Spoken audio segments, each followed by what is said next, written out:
Hey everybody, it's Danny.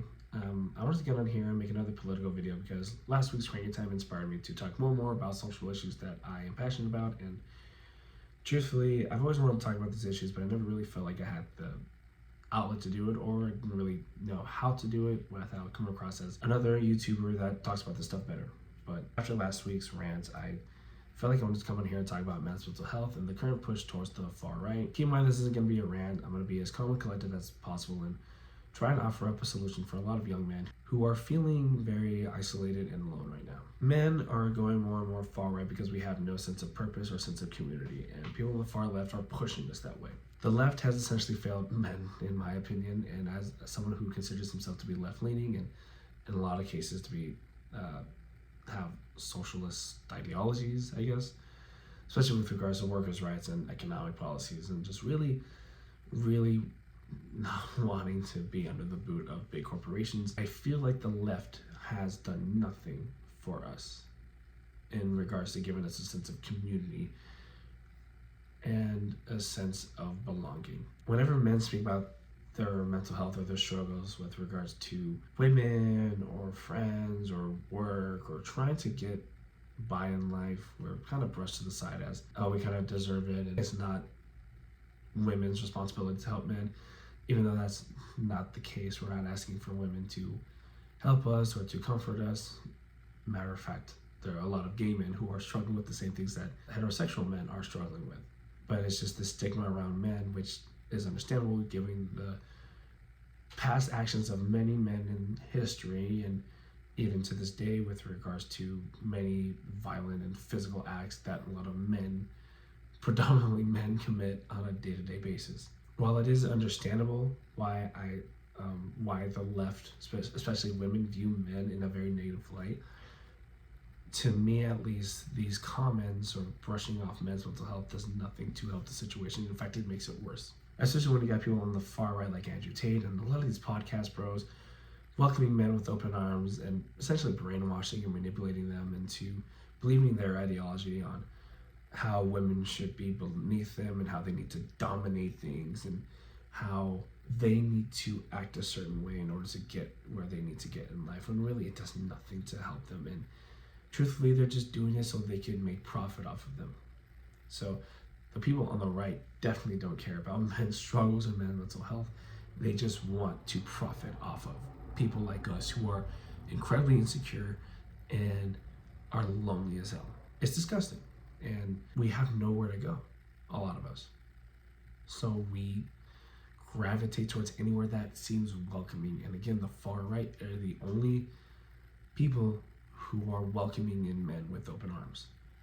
And yeah, there are people on the right who do talk about mental health, specifically men's mental health, and take it seriously. There are a lot more bad actors who don't take it seriously and use it to take advantage of young, impressionable men. My perspective on this, as someone who, I'm in my mid-20s right now, and I used to be, when I was a teenager and it was in my early 20s, I'm still insecure, but I was way more insecure back then. I was inches away from falling deep into the red pill rabbit hole. I consider myself to be conservative. I was a Christian back then, and I believed in a lot of traditional values and gender roles and all this other bullshit that is really just stupid when you really think about it. And I was watching a lot of YouTubers that were more geared towards masculinity and improving upon yourself and talking about the traditional family lifestyle, the nuclear family and all that sort of thing. And a lot of it was due to, because I'm a nerd, I love nerdy stuff. I love Star Wars and Lord of the Rings. I'm also a horror nut too, as you can tell by my shirt, Michael Myers here.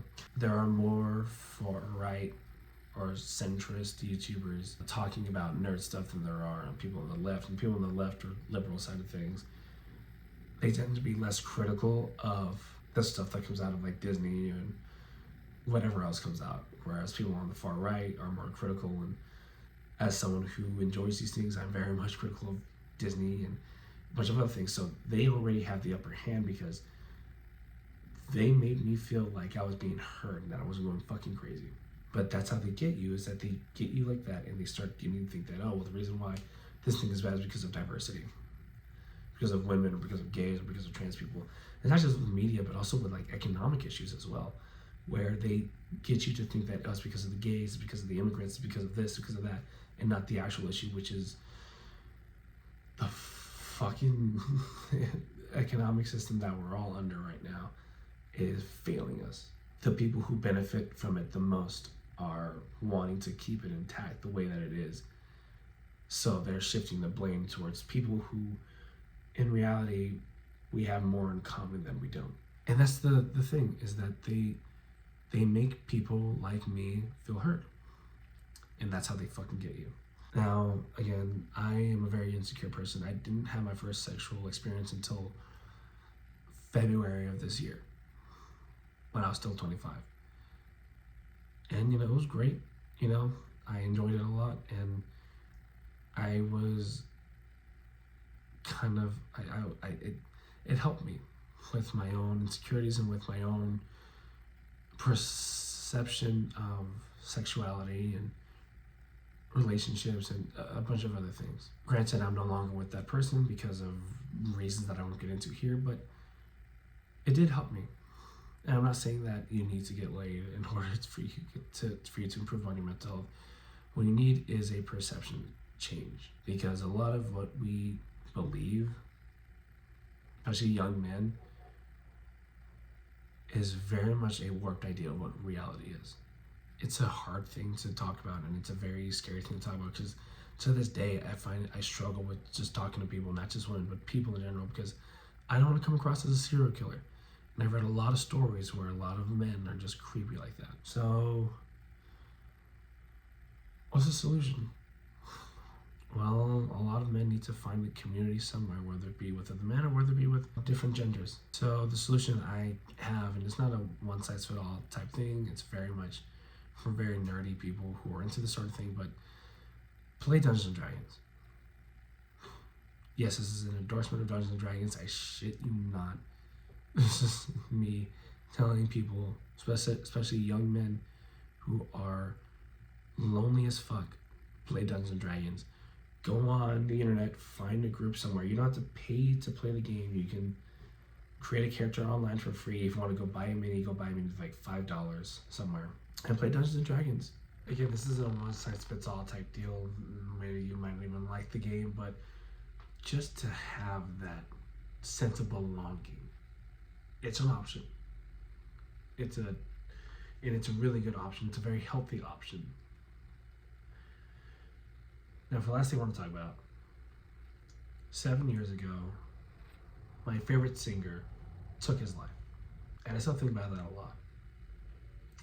He was the voice of a generation.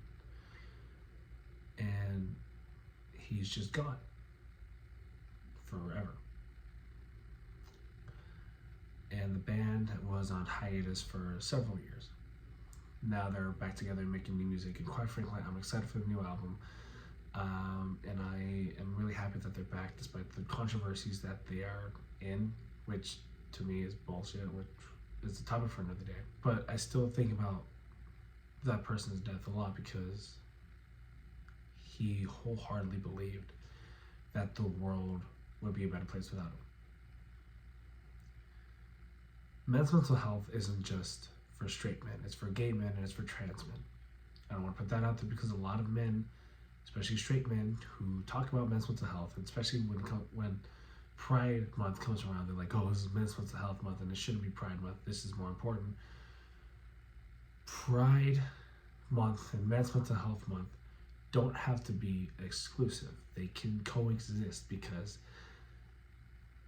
gay men go through the same things that we do with regards to mental health, and trans men too. So when I talk about men's mental health and this situation, I'm not just talking about straight men, even though that right now is the dominant group that is currently going through these struggles and are currently going more far right.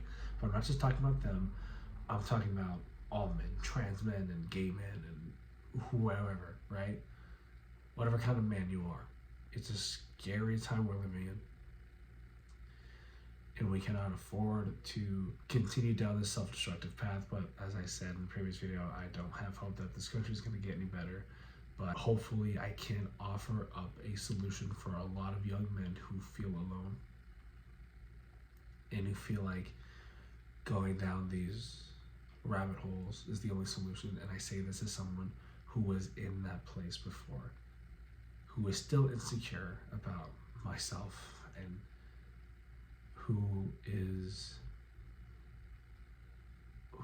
wants to see more men come out as better people and not as these monsters that these red pill and conservative types are turning them into.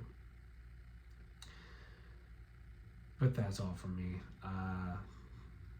I'm Danny, and I hope whoever sees this just understand that you're not alone, and there are better solutions than watching these fucking morons and going down this rabbit hole. But that's it for me. Hope you guys have a great rest of your week, and we'll see you next time.